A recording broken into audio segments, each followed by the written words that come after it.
Hello again, and welcome to Pursuing Travel with the Millers.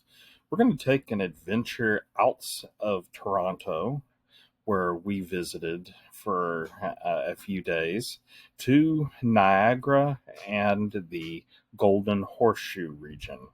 So we took a day trip that saw a variety of things. So our first order of business was heading out of Toronto.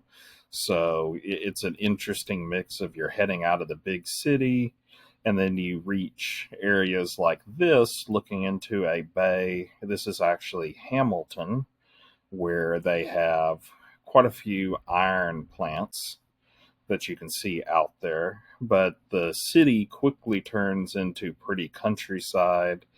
The trees were starting to change over, and into there you can see, even in that picture, a few oranges and reds and things, so it was very pretty. But then we got into wine country pretty quickly, and I didn't really know that Canada had a wine country until we visited. And we headed to the Niagara College in Ontario, Canada, where they have a teaching winery and vineyard. So you'll actually see that these are all students that are doing their uh, vineyard, and you'll see these are their grapes. And we tried something that I'd never tried before, and you can check out one of our other videos for more details. But they do ice wine, and ice wine is where they wait until it's 18 degrees or below for a decently long period of time, and a day or so. So the grapes are frozen, and it creates a really, really sweet dessert wine. But at their gift shop, they sell lots of other kind of things, with, like this right here, ice wine from the students. But they also have plenty of other things like maple syrup and other kind of wines and beers. But then we headed into the city of Niagara, where we found the Queen Victoria Park, was is absolutely beautiful with its really, really nice flowers decorated. And that's something we found in Canada, is they have really, really nice garden areas that they keep up very, very well. Because the city of Niagara Falls wasn't the only place that we found like that. We also got to see another interesting sight flying over the city of Niagara Falls, and that is a British Lancaster bomber that flew by. That's a very rare aircraft that was the British equivalent of the B 17. We ate at Queen Victoria Place.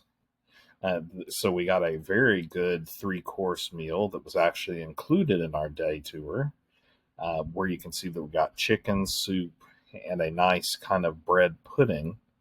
And all of that while we were treated to beautiful views of the falls, which that's the Horseshoe Falls. The previous picture were the American Falls and the Bridal Veil, which you'll see there. The Bridal Veil Fall is the smaller, uh, not connected part of the American Falls area. And this is the Canadian Falls, and you can see the ship that was going out into the middle of those. We did that a little bit later, and there's one of the ships right there, as you can see, sailing along on the Niagara River going near the American Falls. And you can also see that we're looking into the United States from there. We're standing in Canada, and right across the river there is the United States. And we were able to take a look at the Canadian Falls as well, which is the Horseshoe Falls. And I personally think that the Canadian side has the better view of the falls. And here's a slow motion view of the tons of water falling from the falls. These aren't the tallest waterfalls or the widest waterfalls, even in North America, but they are some of the most powerful for the amount of water that goes by. But we're taking a look here. This is some of the areas. It's very touristy in areas of Niagara Falls. I mean, they got a Margaritaville, which I think there's a Margaritaville everywhere nowadays. Um, but plenty of Ripley's Believe It or Not and all of those kind of things that you can do there as well. Miniature golf. Well, what we're taking a look at here is we got on the boat and we put our rain ponchos on because they give you rain ponchos because once again the power of the water, you can see that there's a lot of spray. And here we're getting ready to go into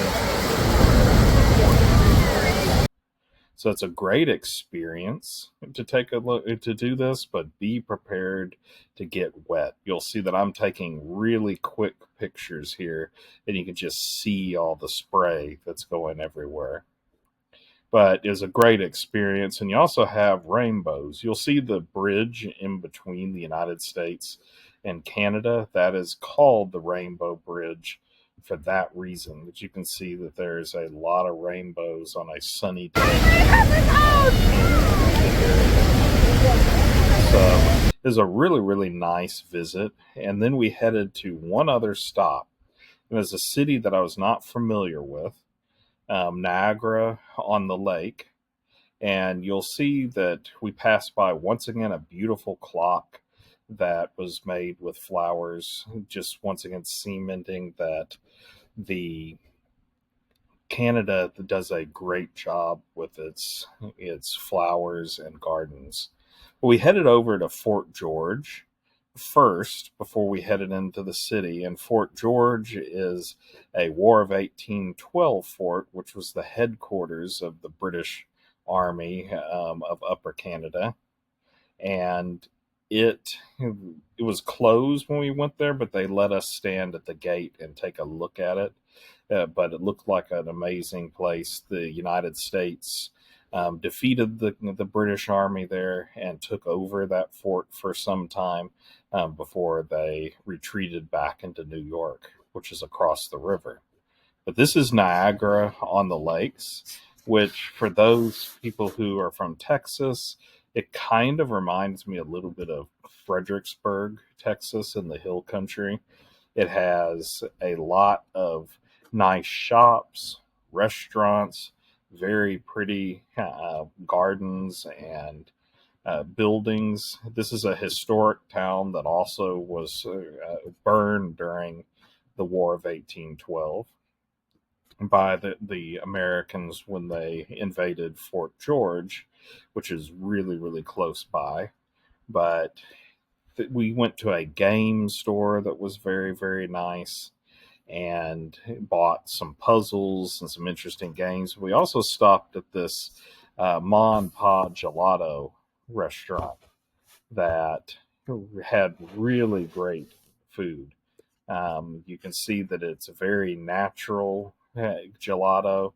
Artisanal gelato is the correct way of saying it. And we tried a variety of unique flavors like coffee and things like that. So we headed on out and from the Niagara on the lake, and we're treated with just once again beautiful countryside.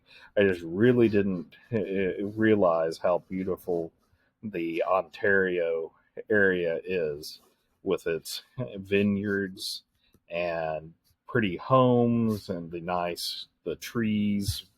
And especially I could see if we had been there a few weeks later, the fall foliage would have been even better. We were there in early October. But we were treated to one last thing. It was a beautiful sunset. This is that around that Hamilton area. And we were treated to a wonderful sunset over the bay plus Lake Ontario itself. So it was a great way to end the day. And it's a couple of hour drive, so 90 minutes to 2 hours, depending on the traffic from Toronto down to Niagara. You go around the Golden Horseshoe, which is the west end of Lake Ontario,